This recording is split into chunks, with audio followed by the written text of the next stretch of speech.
Ciudad de México, Distrito Federal, 22 de octubre de 1959. Un jueves a las 3 de la tarde en los estudios de grabación de la CBS Columbia, en la calle Ayuntamiento, en el centro histórico de la capital. El edificio tiene la apariencia austera de todos los edificios que albergan poder real, sin necesidad de anunciarlo. Paredes de concreto pintadas de blanco industrial. Puertas de madera pesada con resortes hidráulicos que se cierran solas con un sonido sordo que recuerda que lo que sucede aquí adentro importa lo suficiente para mantenerse dentro. En el vestíbulo hay fotografías enmarcadas de los artistas que la compañía ha grabado en los últimos 15 años. Algunos de esos rostros pertenecen a personas que están vivas, otros a personas que ya son monumentos. En el estudio número 3, el más grande del edificio, con capacidad para 32 músicos y equipado con el panel de control más moderno que existe en México en ese año, hay una orquesta completa en proceso de ensayo. 28 músicos distribuidos en sus posiciones habituales, cuerdas a la izquierda, bronces al fondo, percusión al centro derecho, guitarras y bajo eléctrico pegados a la consola de grabación. El estudio está preparado para una sesión que comenzó hace 90 minutos y que en teoría debería haber producido ya los primeros playbacks funcionales del nuevo material que la compañía quiere tener listo antes de que termine el año. En teoría. En la práctica, la sesión lleva 90 minutos en un estado que el ingeniero de sonido, un hombre de nombre Augusto Pereira, con 16 años de oficio, va a describir más tarde como el tipo de tensión que no produce música, sino un silencio cargado que pesa más que cualquier nota. La razón de esa tensión tiene nombre: Maestro Conrado Elizalde, 53 años, director orquestal con formación en el Conservatorio Nacional y estudios complementarios en Madrid. Ha arreglado y dirigido discos para 6 artistas de la CBS Columbia y tiene en su haber 3 álbumes que aparecieron en las listas comerciales más importantes del país. Es el tipo de hombre que llega a los estudios de grabación con la seguridad de quien sabe que el producto final lleva su nombre en letras pequeñas, pero que sin ese nombre en letras pequeñas, el producto final no existe del modo en que existe cuando él está presente. Ha trabajado con tenores de ópera, con cantantes de cabaret, con orquestas de baile y con grupos de mariachi que querían sonar a algo diferente de lo que habían sonado siempre. Ha construido, en el curso de esas experiencias, un conjunto de opiniones sobre los cantantes que son firmes hasta el punto de la rigidez y que aplica con la consistencia de quien cree que la experiencia acumulada es el único criterio legítimo de evaluación. Esta tarde las opiniones del maestro Elizalde están concentradas con una intensidad particular en la persona que está de pie frente al micrófono principal del estudio número 3, Javier Solís, 27 años. Gabriel Siria Levario es su nombre verdadero, pero desde que la CBS comenzó a presentarlo hace 3 años en los circuitos de cantinas y teatros populares del Distrito Federal, el mundo lo conoce como Javier Solís. Peso medio, complexión robusta. El tipo de cara que los fotógrafos de artistas describen como una cara que la cámara entiende antes que el ojo humano, que proyecta algo que no se puede fabricar con maquillaje ni con iluminación, porque viene de adentro, y la cámara lo registra directamente sin intermediarios. Su historia hasta este jueves de octubre no es la historia de un ascenso limpio y reconocido.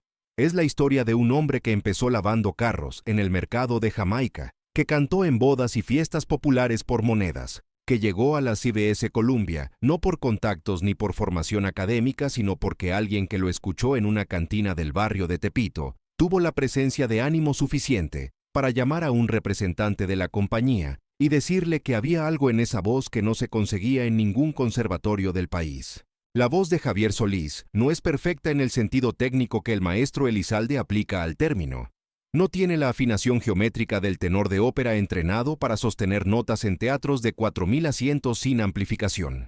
No tiene los ornamentos académicos que las escuelas de canto europeo enseñan durante 8 años de estudio progresivo. Lo que tiene es otra cosa, una cualidad que existe en un subconjunto muy pequeño de voces humanas y que no tiene nombre técnico preciso, porque el vocabulario musical fue construido para describir cosas que se pueden enseñar, y esto no se puede enseñar. Es el tipo de voz que hace que la persona que la escucha sienta que está siendo hablada directamente, individualmente, como si el cantante la conociera de toda la vida y estuviera cantando exactamente lo que esa persona específica necesita escuchar en ese momento específico de su vida. El maestro Elizalde no trabaja con ese vocabulario, trabaja con otro, y desde el momento en que la sesión comenzó, ese otro vocabulario ha estado produciendo el silencio que pesa. 4 veces en los primeros 90 minutos, el maestro Elizalde ha detenido la orquesta en medio de una toma para hacer un comentario dirigido al artista frente al micrófono. Los comentarios son técnicamente fundados, que es la manera en que los comentarios peligrosos siempre son. Hablan de respiración, de posición de la boca sobre el micrófono, de la tendencia de Javier a frasear las melodías con un ritmo propio que se desvía del arreglo escrito. Hablan de que en los arreglos escritos está el trabajo de personas que estudiaron durante años para producir exactamente eso, y que la función del intérprete es interpretar lo que está escrito con la mayor fidelidad posible, no reescribirlo desde el micrófono con improvisaciones de cantante popular que funcionan en una cantina, pero que en un disco de larga duración suenan a lo que son, que es la falta de disciplina técnica de alguien que nunca aprendió a leer música correctamente. La última frase es la que cambia la temperatura del estudio. Los músicos en sus posiciones no se miran entre sí. Ese es el tipo de inmovilidad colectiva que indica que todos oyeron exactamente lo que se dijo y que todos están esperando para ver qué sucede a continuación, porque lo que sucede a continuación no lo saben todavía, y su instinto profesional les dice que deben estar atentos. Javier Solís permanece de pie frente al micrófono. Sus manos están a los lados, relajadas, en la postura natural de alguien que no ha adoptado ninguna posición defensiva, porque todavía está procesando si lo que acaba de suceder en la sala requiere una respuesta, o simplemente la ausencia de respuesta, que a veces es más elocuente. Entonces habla. No levanta la voz. La voz de Javier Solís cuando no está cantando tiene una cualidad parecida a la de cuando está cantando, que es la cualidad de llegar directamente al lugar donde se reciben las cosas que importan, sin pasar por el filtro que el cerebro aplica a las cosas que no importan. Dice que escuchó con atención todo lo que el maestro Elizalde describió sobre la técnica, y sobre los arreglos, y sobre la disciplina del intérprete, en relación a lo que está escrito. Dice que reconoce que hay en todo eso un conocimiento que él no tiene, y que no va a fingir que tiene, porque fingir conocimiento que no se posee es el primer paso hacia producir trabajo que miente. Pausa un momento. Luego dice que sin embargo hay una pregunta que necesita hacer antes de que continúen, y que la pregunta es simple. Pregunta si el maestro Elizalde ha salido alguna vez de un pulquería en el barrio de Tepito a las 2 de la madrugada, después de escuchar cantar a alguien y sentido que acababa de recibir algo que no sabía que necesitaba. Pregunta si el maestro ha estado alguna vez en una boda en Xochimilco, donde el cantante que empieza a las 9 de la noche tiene a 300 personas en silencio absoluto a la medianoche. No aplaudiendo, en silencio, porque el silencio es la respuesta más honesta que un público puede dar a algo verdadero. Dice que él no sabe leer música, lo dice sin vergüenza y sin disculpa. Dice que aprendió a cantar escuchando a otras personas cantar, en lugares donde nadie le enseñó nada porque no había nadie que enseñara. Solo había personas que cantaban y personas que escuchaban, y el resultado de ese intercambio durante años es lo que el maestro Elizalde acaba de describir como falta de disciplina técnica. Dice que puede ser, que probablemente es exactamente eso desde el punto de vista técnico, que no tiene argumento contra el diagnóstico técnico, pero que tiene una propuesta. Dice que si el maestro Elizalde le da 10 minutos, él va a cantar la canción de la manera en que el maestro quiere que suene, con la afinación correcta, con el fraseo ajustado al arreglo escrito, con toda la disciplina técnica que la formación del maestro identifica como correcta, y que después de eso, le va a pedir al maestro que escuche la misma canción cantada, de la manera en que Javier Solís la canta cuando nadie le está diciendo cómo cantarla, y que después de escuchar las dos versiones, si el maestro tiene la honestidad de decirle cuál de las dos versiones va a hacer que la persona que compre el disco, en una tienda de Guadalajara, o en una tienda de Monterrey, o en una tienda de cualquier ciudad del país, escuche esa canción por primera vez, y la escuche por segunda vez, y por tercera vez, y la guarde en un lugar de su memoria donde guarda las cosas que le importan. Entonces seguirán exactamente las instrucciones del maestro Elizalde, sin ninguna objeción adicional. El maestro Elizalde mira a Javier Solís desde el podio durante 3 segundos, que el estudio entero experimenta como algo considerablemente más largo. Luego asiente. No con entusiasmo, con la imparcialidad cuidadosa de alguien que sabe que tiene que ser consistente con lo que acaba de aceptar, aunque no esté seguro de a dónde lo llevará. Javier Solís inclina la cabeza hacia el ingeniero de sonido. Pereira activa la cinta. La orquesta espera. Lo que sucede a continuación Es algo que 28 músicos profesionales van a describir de maneras diferentes durante el resto de sus carreras, pero que siempre coincidirá en el elemento central, que es que la primera versión, la versión técnicamente correcta, la versión con el fraseo ajustado al arreglo y la afinación geométrica que el maestro Elizalde identificó como el estándar del trabajo, es una versión perfectamente ejecutada de una canción que nadie en el estudio tiene ninguna razón particular para volver a escuchar. Suena exactamente como debe sonar. Cada nota en su lugar, cada respiración en el compás indicado, cada ornamento ejecutado con la fidelidad al arreglo escrito que el conservatorio enseña a valorar. Es una versión que un maestro de música podría señalar como ejemplo de interpretación correcta en un aula del Conservatorio Nacional, y nadie en esa aula tendría nada que objetar. Es también, en algún sentido que no existe en el vocabulario técnico de la música, pero que todos en el estudio perciben simultáneamente. Una versión que no tiene vida, que está hecha de todas las cosas correctas, ensambladas en el orden correcto, y que produce algo que es musicalmente irreprochable y emocionalmente inerte. El maestro Elizalde no dice nada cuando termina. Espera. Javier Solís se acomoda frente al micrófono. No da ninguna instrucción a la orquesta. No pide cambios en el arreglo. No habla con el ingeniero de sonido. Se queda quieto por un momento que es suficientemente largo para que la orquesta entienda que algo está a punto de cambiar, aunque nadie haya dicho nada todavía. Luego cierra los ojos. Cuando empieza a cantar, lo primero que cambia es la respiración en el estudio. Hay estudios de fonología que describen el fenómeno por el cual una voz humana con determinadas características espectrales provoca en los oyentes una respuesta física involuntaria que incluye la regulación inconsciente de la respiración hacia un ritmo más lento y más profundo.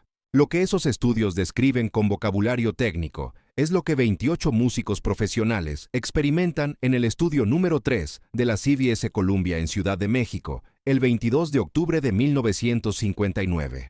Sus respiraciones se sincronizan con algo que no es el arreglo escrito, ni el tempo marcado por el metrónomo, sino con algo más cercano al ritmo de la canción, tal como Javier Solís la percibe desde adentro. El fraseo es diferente. Las notas llegan cuando deben llegar según Javier y no según el arreglo, que es exactamente lo que el maestro Elizalde criticó. Hay respiraciones en lugares donde el arreglo no tiene respiraciones. Hay alargamientos en sílabas que técnicamente no deberían alargarse. Hay una cosa que los músicos más cercanos al micrófono van a describir como la sensación de que la canción está siendo descubierta en tiempo real, en vez de interpretada desde la memoria. Y la canción vive. Ese es el único vocabulario que existe para describir lo que ocurre. Lo que la primera versión no tenía, y lo que esta versión tiene, es vida. La diferencia entre las dos versiones es la diferencia entre una fotografía de un lugar y estar en ese lugar. Entre la descripción de una experiencia y la experiencia misma. Entre saber cómo se canta una canción y sentir por qué existe esa canción. Cuando termina, el estudio permanece en silencio por 4 segundos completos. No el silencio de la evaluación técnica, ni el silencio de la discrepancia profesional. El silencio de un grupo de personas que acaba de recibir algo y que necesita un momento para saber dónde guardarlo. Luego el primer atril de cuerdas comienza a aplaudir. Y los otros aplausos llegan uno por uno, hasta que el estudio tiene el sonido particular de un aplauso que no fue coordinado, sino que ocurrió porque todos sintieron lo mismo al mismo tiempo, y el aplauso fue la única respuesta que el cuerpo encontró disponible. El maestro Conrado Elizalde está de pie en su podio, sus manos están quietas a los lados, su expresión no es la de alguien que perdió un argumento, es la de alguien que está recalibrando un modelo de comprensión que creyó durante décadas que era completo, y que acaba de descubrir que tiene un sector que nunca fue cartografiado. Guarda silencio durante un momento largo. Luego dice 2 palabras, en voz baja, dirigidas al espacio en general, y no específicamente a nadie. Dice, seguimos grabando. No hay declaración de derrota. No hay reconocimiento explícito de que la segunda versión es la correcta, y la primera no. Hay simplemente la instrucción de continuar, que en el lenguaje de un hombre como el maestro Elizalde, es en sí misma la declaración más completa que puede hacer sobre lo que acaba de escuchar. La sesión continúa durante 4 horas más. El maestro Elizalde no interrumpe las tomas de Javier Solís después de ese momento. Cuando hay una nota que en su criterio técnico está fuera del lugar definido por el arreglo, lo anota, pero no lo detiene. Hay una diferencia entre anotar y detener que ese martes, él aprende a hacer con una precisión que no tenía cuando entró al estudio. Las canciones grabadas esa noche forman parte del álbum que la CBS Colombia lanza en enero de 1960. El disco se vende en todo México y encuentra distribución en 12 países latinoamericanos antes de que termine el año. Es el primer disco de Javier Solís que alcanza la categoría de éxito comercial, medido en números que la compañía puede llevar a una reunión de directivos sin necesidad de contexto adicional. El maestro Elizalde figura en los créditos del disco como director orquestal y arreglista. Sus arreglos están en ese disco. Sus notas musicales, su trabajo de años transcribiendo y organizando lo que la voz de otros artistas debería hacer con lo que él construyó en el papel, están en cada instrumento de cada canción. Y Javier Solís cantó todas esas canciones de la manera en que Javier Solís las canta, que es la única manera en que Javier Solís puede cantarlas y producir el resultado que el disco contiene. El maestro va a trabajar con Javier Solís en 4 discos más durante los siguientes 6 años. En ninguno de esos 4 discos va a repetir la instrucción de que el artista debe ajustar su fraseo al arreglo escrito. Ajusta el arreglo escrito al fraseo del artista, que es el proceso inverso y que produce un resultado diferente, mejor, más honesto. En una entrevista que concede a una revista de música en 1964, un periodista le pregunta al maestro Elizalde ¿qué aprendió de trabajar con Javier Solís? El maestro responde que aprendió que hay 2 maneras de cantar música correctamente. Una que el conservatorio puede enseñar y que se puede describir con vocabulario técnico. Y otra que ningún conservatorio puede enseñar y que tampoco se puede describir con vocabulario técnico, pero que cuando existe, hace que la primera manera parezca el plano de un edificio en comparación con el edificio mismo. No menciona el jueves de octubre de 1959. No menciona el estudio número 3. No menciona las 2 versiones de la misma canción, grabadas una detrás de la otra, mientras 28 músicos dejaron de respirar al ritmo habitual. Pero los 28 músicos que estuvieron en ese estudio lo recuerdan, y lo cuentan, y la historia que cuentan es siempre la misma en los elementos que importan, que es la historia de una tarde en Ciudad de México, donde un hombre que nunca leyó una nota musical le enseñó a un maestro de conservatorio la única cosa que ningún conservatorio del mundo sabe cómo enseñar. La leyenda no necesita documentación, solo necesita haber ocurrido. Y en el estudio número 3 de la calle Ayuntamiento, en una tarde de octubre de 1959, ocurrió.